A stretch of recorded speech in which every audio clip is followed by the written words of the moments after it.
Iran மீது America தாக்குதல் காரணமாக மத்திய கிழக்கு நாடுகள் அருகே வான் எல்லை மூடப்பட்டதாக அறிவிக்கப்பட்டதால் சென்னையிலிருந்து லண்டன் புறப்பட்ட பிரிட்டிஷ் ஏர்வேஸ் விமானம் மீண்டும் சென்னையில் தரையிறக்கப்பட்டது.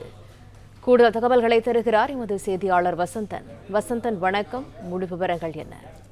வணக்கம்.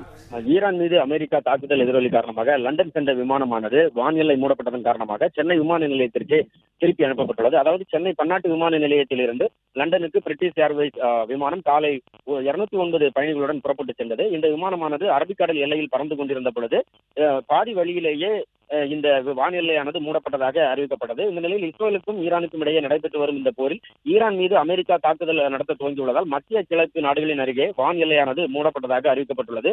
இதன் காரணமாக சென்னையிலிருந்து லண்டன் சென்ற விமானம் பாதியிலேயே திருப்பிவிடப்பட்டுள்ளது. இந்த பாதையை பயன்படுத்த முடியாத சூழல் ஏற்பட்டதால் விமானி உடனடியாக சென்னை கட்டுப்பாட்டு அறைக்கு இந்த தகவலினை தெரிவித்தார். அதாவது ரேடார் மூலமாக வான் எல்லையினை தெளிவாக பார்க்க முடியவில்லை, அதன் துண்டிக்கப்பட்டுள்ளது என்பது போல் தெரிவித்துள்ளார். உடனடியாக சென்னை விமான நிலையத்திலிருந்து ஆய்வு செய்த அதிகாரிகள் அதனுடைய உண்மைத்தன்மையினை அறிந்தனர். அதாவது இந்த போர் பதட்டம் சூழ்நிலை காரணமாக அங்கு அதிகப்படியான போர் விமானங்கள் பறப்பதன் காரணமாகவும் இந்த வான் எல்லை மூடப்பட்ட தகவல் கண்டறியப்பட்டது. உடனடியாக இந்த விமானம் அந்த அரபிக்கடலில் இருந்து மேலிருந்து வட்டம் அடிக்கப்பட்டு பின்னர் மீண்டும் சென்னை விமான நிலையத்திற்கு திருப்பி அனுப்பப்பட்டுள்ளது. இந்த 209 பயணிகளுடன் சென்னை விமானமானது சென்னை விமான நிலையத்தில் பத்திரமாக தரையிறங்கியது. அதனைத் தொடர்ந்து பயணிகள் அனைவரும் விமானத்திலிருந்து இறக்கப்பட்டு இங்குள்ள அறையில் தங்க வைக்கப்பட்டுள்ளனர். மேலும் இந்த பதட்டமான சூழ்நிலை முடிவுக்கு வந்த பிறகுதான் இந்த விமானம் மீண்டும் இங்கிருந்து புறப்படுமா என்ற தகவல் அறிவிக்கப்படும் என சென்னை விமான நிலைய அதிகாரிகள் தெரிவித்துள்ளனர்.